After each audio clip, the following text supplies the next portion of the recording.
Hey guys, okay, so I have my December wrap up. A week late. Whatevs, right? Okay, so I don't have any of the physical copies of the books with me because I did go back to California and I took my red books back with me. So, and I don't know how to edit the pictures. Someone wants to tell me how or like send me a link to a video explaining how to do it. I would love to know how to do that. I just don't. So, anyways, the first book I finished, besides The Lowland, this month was Stephen King's Carrie. So, this is a project that me and Alex are doing. I'll put a link to his YouTube channel. He hasn't posted in a while though, so I'm not sure. But so we're reading Stephen King chronologically. So this is the first one. I assume everyone kind of knows what it's about. It's basically this girl who's in high school. She's kind of unpopular and in a very religious. Her mom is extremely religious, and she hits puberty, and then she all of a sudden has these crazy telekinetic powers. Um, I thought it was okay. I had read the, or I hadn't read it before. I watched the movie before, so I like knew what happened. I feel like it's kind of a really big pop culture reference anyway, so basically everyone knows what happens at the end. So it wasn't really. I mean, I guess I wasn't reading the book to be surprised, anyways. I was reading it to experience the book. I didn't love it though. I gave it a 3 out of 5 stars. Sorry if I just said that. I don't remember, but I gave it 3 out of 5 stars. I thought it was interesting the way it was written, and they did like a lot of. So it's like from a person's perspective, and then they would kind of put in news clippings from after the incident that happens into the story. So you actually kind of know what happens, even if you don't know from the beginning. So I thought that was really cool that they did that, but it felt kind of like dumbed down to me when he's explaining.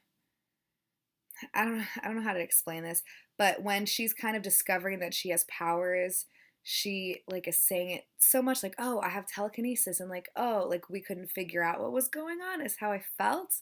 I'm sure that's not how he intended it to be, but I just felt like it was kind of you know dumbed down a little bit and like not basic, but there wasn't like a lot of room for me to think of things or stuff, if that makes any sense. But I thought it was really good. It was a pretty easy read. I don't know how long it took me, but it was fun. I would read it. I mean, I would recommend it. It's not the best thing ever, though. And then the second book that I read was A Study in Scarlet, which is the first of the Sherlock Holmes stories. Excuse me, by Arthur Conan Doyle. And I liked this. I gave it, I think, a 4. Hold on, let me double check. Yeah, I gave it a 4. I freaking hate Sherlock. I'm hoping that as I continue on in the series, I'll like him more, but he is extremely condescending.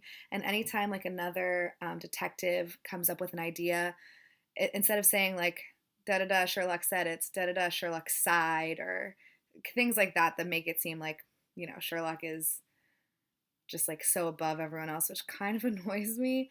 But hopefully he'll grow on me. I like Watson's fascination with Sherlock. I think that's kind of interesting, and he is super smart. But it's not like Agatha, Agatha Christie, where in Agatha Christie I feel like you can kind of solve things yourself. It's like things are happening, and then all of a sudden, bam, bam, bam, bam, bam. This is why this is it, and there's no way that you like. This isn't a murder mystery where you're trying to solve the case too. This is like just a book that you're reading, and then bam, that's what happened. If that makes sense. So, anyways, yeah, I thought it was good. I'm excited to keep reading them. And then the Agatha Christie book that I read this month was A Holiday for Murder, which I guess is also known as, I don't know how to say his name, Hercule Poirot. Poirot's Christmas. I loved this. I gave this a 5, I believe. Now that I'm looking at my ratings, I feel like I gave The Shadow of the Wind. Well, whatever. I thought this was really good. The ending shocked me. I never can guess who the freaking killer is ever.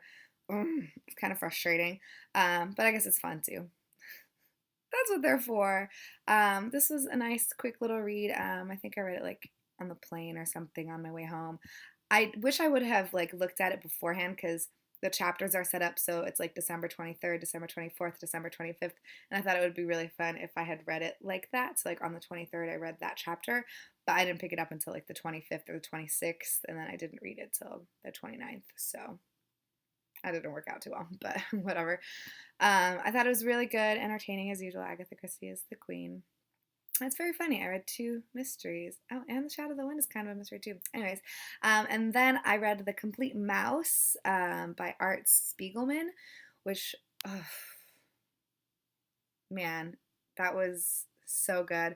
So my first graphic novel, so I had some challenges with that. I guess I have like kind of ADD, and my eyes were just. I do this sometimes when I read too, where I just like gloss over. I just like read. If it's the dialogue, I just read the dialogue and I don't read the whole thing. So I was kind of doing that and just reading the words and not really looking at the pictures. But you need to. And he does a really good job of like changing characters' facial expressions and stuff to match what's going on. And there's a really good part in the second mouse where something tragic has happened. I mean, the whole book is tragic, but something has happened to the author, and he kind of like reverts back to himself a little bit. So you see him with the little like mouse mask drawn, or not drawn on, but like on his face, kind of like it's a mouse mask instead of the mice that are in the story. So I thought that was really it's very, very good. I found the hardest parts to read actually to be the part between the father and the son. Obviously the whole Nazi situation is horrible, but they are horrible people. Like the Nazis were not good people, and it's easier to read about bad people being bad than like a relationship that should be good not being the best. So that was kind of hard for me to read, specifically like those portions. I thought it was absolutely beautiful. I highly recommend it if you haven't read it. I'm really glad that I was able to. I really, really enjoyed it. And then the last book that I read and finished this morning at 4 a.m. was The Shadow of the Wind by Carlos Ruiz Zafón. This was the like YouTube or BookTube or something like group read on Goodreads. And I really liked this. I gave this 4 out of 5 stars. My only issue is that the main character sucks for a majority of the. I actually like really dislike him throughout the whole book. Kind of, I can see him maturing a little bit. Basically, the whole problem is that he's extremely immature and very like, not me, but kind of like he just thinks of like.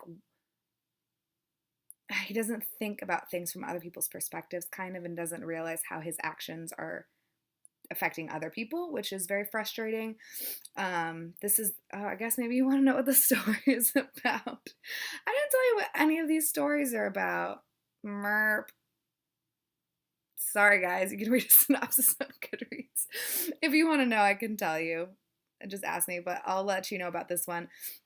This is the story of a boy who's taken to the cemetery of forgotten books, and then he finds this book called The Shadow of the Wind by this author named Julian Carax, or it's probably pronounced a different way, but whatever. And he basically like falls in love with this book and is so intrigued and wants to find more works by this author, and none exist. And then he finds out this mysterious figure that is burning all of Carax's books. And then this whole like mystery is unfolding, and this boy Daniel just basically becomes obsessed with Julian and is trying to find out his story. And so it's just like one big mystery, kind of trying to figure out what happened to this guy. And I also didn't like the ending, not the ending of the story, but it does like what Harry Potter does, kind of like where there's like a wrap up chapter. So after the story is done, it's like, da da da. Whatever. I just freaking hate that. It drives me crazy. I just like a little bit of mystery left at the end, like, at the end. I think that's why I like Murakami so much. Just like, doesn't give you everything on a freaking plate. So that I could have done without. I wish I had just not read that last tiny little piece. It was not cool. But I liked the book in general besides that, and I would definitely recommend it. It was a really, really good read. Super easy to read. I don't know why it took me a whole month.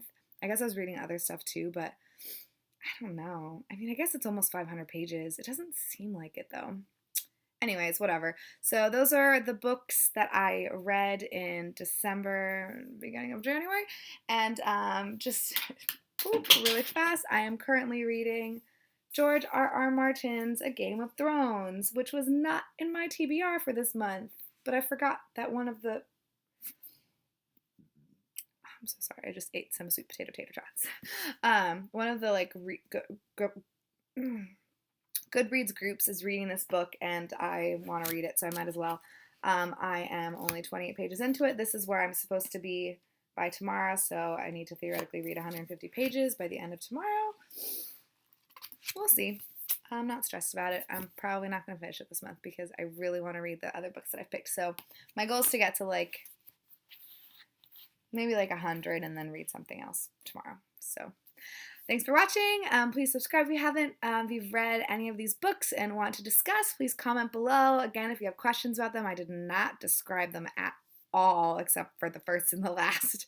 So if you have questions, please let me know. I recommend all the books that I read. I thought they were all really great, mostly Mouse. That one was the best one that I read for sure. So yeah, have a super time doing what you're doing.